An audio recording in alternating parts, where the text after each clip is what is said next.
Hey everyone's fun around. My name is Jordan. This video will be for Saturday's slate of NBA games. And I know it's daytime. People say it looks like I need some sleep. My eyes are just deep in the lighting and everything. It looks like I did not sleep at all, but I am good. And for YouTube, I just want to say this is an NBA analysis. We're just going to analyze the games. It is an NBA analysis. And that's for, if you guys didn't know, my last video got a strike and then it got removed, but it also got age restricted. So I'm going to go through the games. I'm going to talk about each one. I'm going to give my lean on the spread, and I'm also going to talk about some player props that I see, and I'm going to analyze them. The last video, I put just a bunch of them in the video, and they all, a lot of them did very well. I know a lot of creators on YouTube are afraid to do that because whatever you put on the screen, you're going to get scrutinized for if it misses. So me putting whatever it was, like 15 different props on the screen, if a bunch of them, even just a couple miss, I have some people saying that play sucked and stuff like that. So this is just an analysis. I'm going through the games. I'm going to show you guys what I like, but you will see images that come up on the screen on both sides. It's from a data app called Outlier. There will be a link in the description for a 7-day free trial for Outlier. And let's start off with this first game, the Mavericks at the Wizards. Mavericks are 3.5-point favorites. Both of these teams will be on a back-to-back, and the Mavericks will be traveling. The Mavericks, Anthony Davis is questionable, and Derek Lively is out. Daniel Gafford got hurt in last night's game, so he is questionable, but they say he's day-to-day. The Wizards, Koulibaly and Keyshawn George are questionable.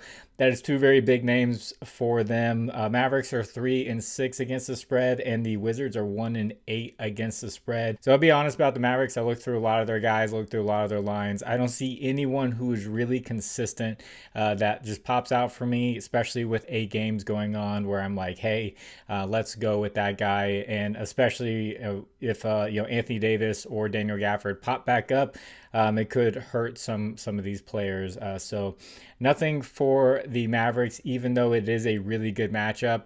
I know it's tough. For the Wizards, the best matchup for them is probably going to be Alex Sarr. I like his points and rebounds, but this is only if, disclaimer, only if Anthony Davis and Daniel Gafford are out. So that means you would have all of the bigs out for the Mavericks, and this matchup becomes amazing for Alex Sarr. So Dallas has been giving up the 3rd most rebounds and the 3rd most points to centers. So you can take a look at his line, but I would just caution you, both of those guys could return today. So that would really hurt his chances. So this might be a game to just fade entirely. And then as far as a lean goes, it really depends on all these injuries, but let's say everyone's sat. I want to lean the Wizards at home. Like, I want to give them the benefit of the doubt, but they really would need Keyshawn George there. So I guess I'm gonna lean the Wizards as underdogs at home. But this is like a leaning Tower of Pisa type of lean. This is actually, that's not that much of a lean. Is a very heavy lean. This next one's going to be the Raptors versus the Sixers. Sixers are 5.5-point favorites. Raptors will be on a back-to-back, and they will be traveling. The Sixers are going to be fresh. They have not submitted an injury report because they played last night, so we'll know more as the day goes. The Sixers have no new injuries. Raptors are 5-4 against the spread. Sixers are 6-2 against the spread. Raptors lost their first back-to-back by 18 points versus Spurs. So not too great of history there on the back-to-back so far this year. Sixers are actually giving up the most points to the shooting guard position. So I got to look out for is going to be RJ Barrett. He's been one of the more consistent guys for the Raptors. He scored 31 against the Sixers last year. And when you look at his back-to-backs, just overall this season and all of last season, he's actually done pretty well. So this year he scored 25 against the Spurs in that back-to-back, and he he came really close in his misses last year on back-to-back, so it doesn't seem to affect him too much. So that's something to take a look out for. And then as far as the Raptors go, they struggle versus the center position and versus bigs. So Joel Embiid has been, his minutes limit, it looks like it's going up to 25, even though they haven't like officially said it. But he's getting like exactly 20 points a game. So I took a look at his first quarter prop, and it's actually pretty low compared to the minutes that he's getting in the first quarter compared to the rest of the game in those quarters. So his first quarter prop, he just needs 3 baskets, and he's hit this in 4 straight. So that's one I would look towards. So yeah, Joel Embiid, first quarter points, he just needs 6 points. Raptors give up the 8th most points to the center position, and honestly think that this could be a blowout. Because the Sixers have a lot of firepower and the Raptors are on that back-to-back. So the lean is going to be the Sixers at home. This next one's going to be the Bulls versus the Cavaliers. Cavaliers are 8.5-point favorites. Both of these teams will be on a back-to-back, but the Bulls will have to travel. Bulls have no new injuries, but with teams on back-to-back, stuff could pop up during the day with injury management and all that. The Cavs did submit earlier this morning that Lonzo Ball and Dean Wade are questionable. Bulls are 6-2 against the spread, but they are 1-2 in the last 3. The Cavaliers are 3-6 against the spread, but they are 2-1 over the last 3. They've played much better since Darius Garland has returned. So the Bulls, they give up a lot of points to a few positions, and the lines are pretty high for other guys, like even Darius Garland's line, Evan Mobley, Donovan Mitchell. But someone's line who looks like it's solid is going to be Jared Allen, and the Bulls give up the 5th most points to the center position, and he's hit this line in 5 out of the last 6 games. So I don't hate that. And then one that I pointed out in the last video, the line wasn't out at night, but it came out later. It was Sam Merrill over his 3-point shooting. He hit 4 threes in the first half last night, and then he didn't really play much in the second half because it was a blowout. So they put his 3-point line right back at 2.5. So I do not hate Sam Merrill off the bench.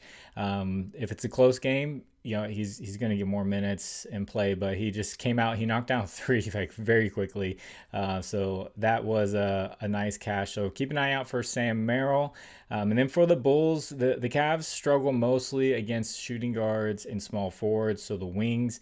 So a guy who's been kind of quiet is Kevin Huerter. So Kevin Huerter has been consistent off the bench with his points and his rebounds. So he's gone over this in 7 out of 8 games. So that's also a prop you could take a look at. Josh Giddey's lines are getting pretty high. So as far as the lean goes, I might be a little biased, but the Cavaliers are heating up. They play very well at home. I know the Bulls are a tough team, but they are on a back-to-back. They're coming off a tough loss. So I'm going to lean the Cavs to get a big win here and their spread. This next one's going to be the Lakers versus the Hawks. Lakers are 3.5-point favorites. The Hawks will be on a back-to-back, but they didn't have to travel. Lakers will not have Austin Reeves for this one. And then the Hawks, Luke Kennard is questionable. Lakers been great against the spread, 7-2 against the spread. The Hawks are 3-6 against the spread. And for the Lakers, if you look at Luka's points, it's at like 35.5 now. Like, it's getting insane. But he does have a good matchup for rebounds. Hawks give up the 4th most rebounds to teams and the 5th most to point guards. He's cleared his line in all games except for one this year. In one of the toughest rebounding matchups you can have versus Spurs. So that's a line you could look out for. And then another guy who's been getting more involved is DeAndre Ayton. He's cleared his points in 6 out of the last 7 games. In that one game that he missed, he only played 16 minutes, so I'm not sure if that was one that he left early. But with Austin Reeves out, his volume has gone up. So check out his 2 games with Austin Reeves out. He's averaging almost 26 points a game without Austin Reeves. So that's another one you could take a look out for. And then for the Hawks, Jalen Johnson, Nickeil Alexander-Walker are probably your most consistent scorers. Their lines are pretty high, like right where they score consistently. So those are guys who probably knock down a little bit. If you have to bet on a Hawks player, I would knock them down a little bit and do like an alt line parlay. But with them on a back-to-back, I'm not too confident in like their main line. And then also Dyson Daniels rebounds and assist has started to take off. That was a really popular prop last year, but that's also been set very high. So that's another one I would alt down if you have to take someone on the Hawks. The lean here is going to be the Lakers on the road, good against the spread. Luka and DeAndre Ayton are playing great basketball together.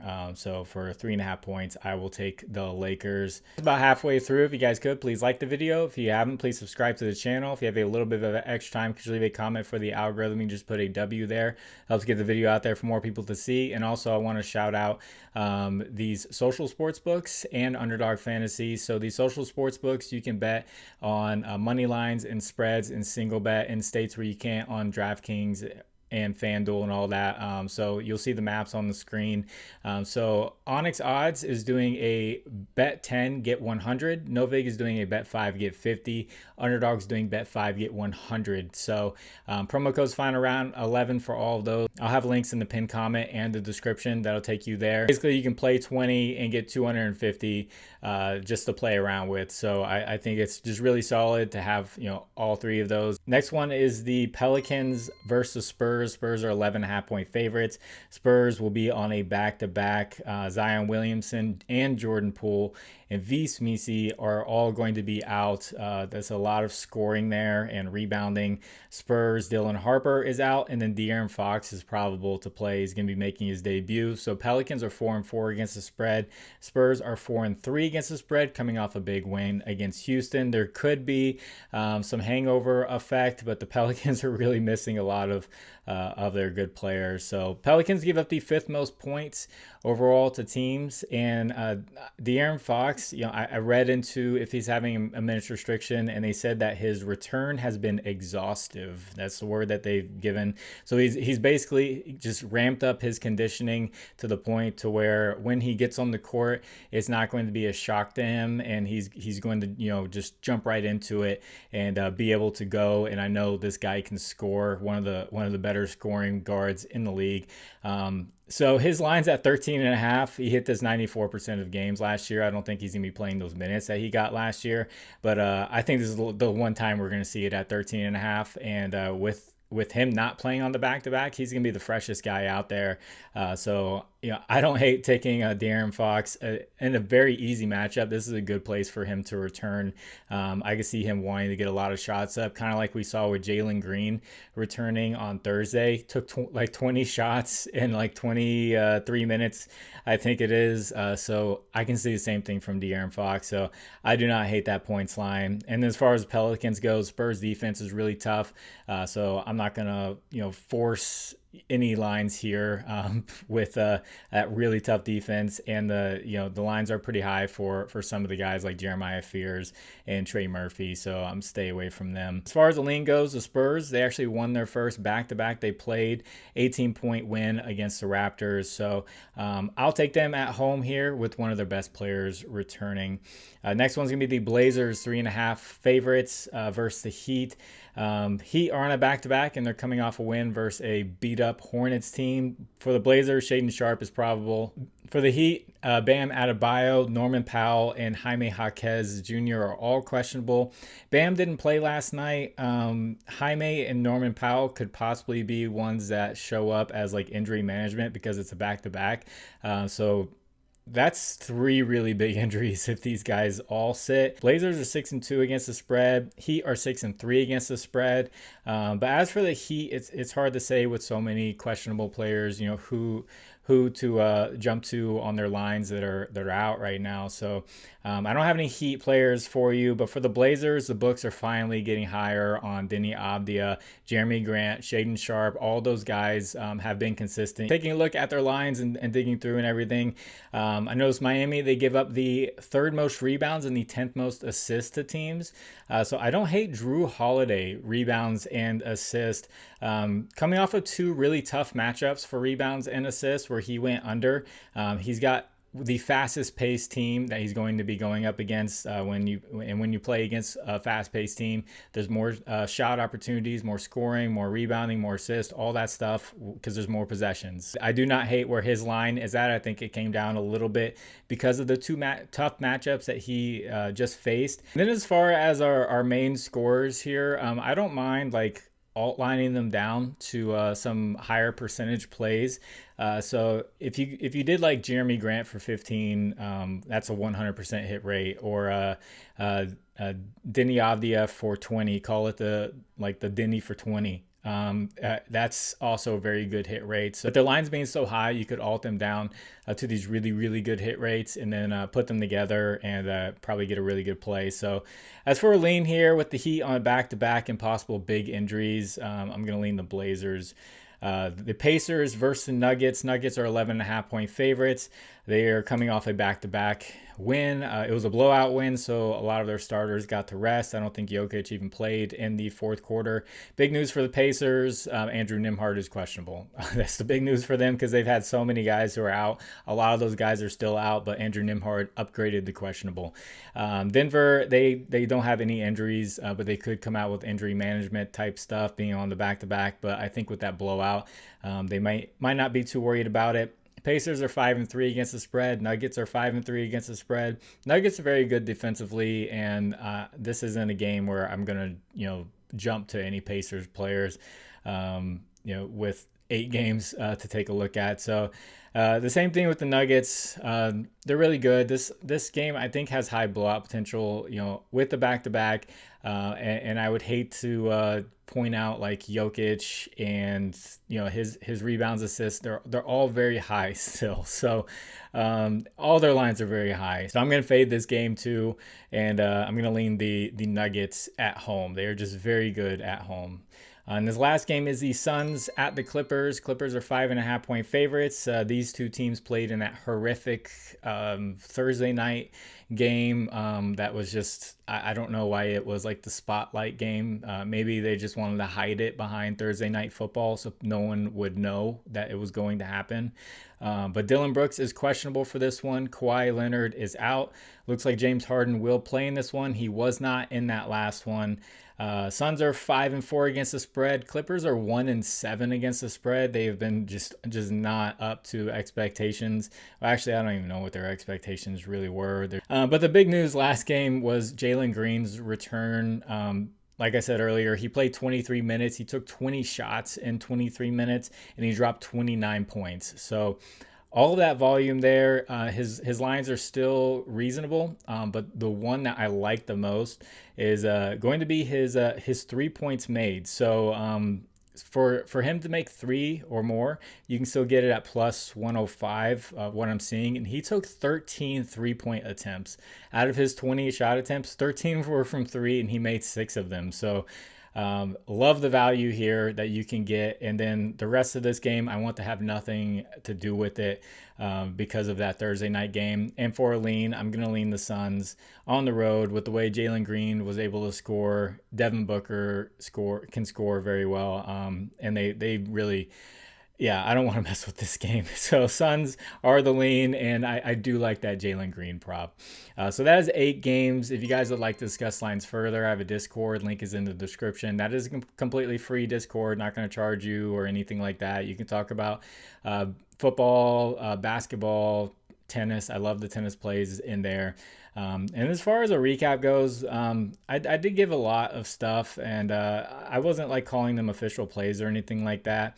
But a lot of the props hit that I pointed out. I forgot what the final count was, like 10-4 or like 11-4, something like that, depending on who you took. Like if you took like Isaiah Joe points, who I pointed out, Isaiah Joe was the guy to look out for the Thunder. He ended up cashing. Sam Merrill wasn't in the video, but he ended up cashing. it was just a lot of stuff without like official plays. And honestly, I don't really care about like official plays or anything like that. I see my YouTube channel is like completely different from the standard of other people you may see. I don't want to live by the standard. I do keep track of the wins and losses outside of things. And, like to start off the year was like 1-7. It wasn't great with just using last year's data and everything. But things have turned around and they've gotten a lot better. The leans are still, doing, if you've taken all the leans, you're profitable and all that stuff. So it was a really, really good video, and hopefully this type of breakdown can be really good. I just want to say, I'm not always going to have the lines at night, so the videos aren't always going to be like this. I did want to ask for the people, I know the people who watch this late are like the people who really, really like my channel. I did want to ask, I was thinking about doing, some like just NBA commentary type stuff. Just talk about, some of the big topics in the NBA and just give my thoughts on some things. I don't know if people will be interested in that type of stuff. It really just helps me, put the research away and just talk about basketball and what I love. So that's something that I'm considering. And also, my channel is more basketball focused than anything else. Unrivaled is coming up in January. I'm curious how many people really care about that. Maybe I can make short videos and just give some quick props. But I did pay attention to it last year, and just curious where people's thoughts are on that. Outlier won't have any data for Unrivaled or anything like that, but just curious. Just want to gauge people's interest level in that. So gonna get this edited and get it out to you all because it is in the morning for Saturday. And God bless you. It's final round. My name is Jordan. I'll catch you on the next one. Bye.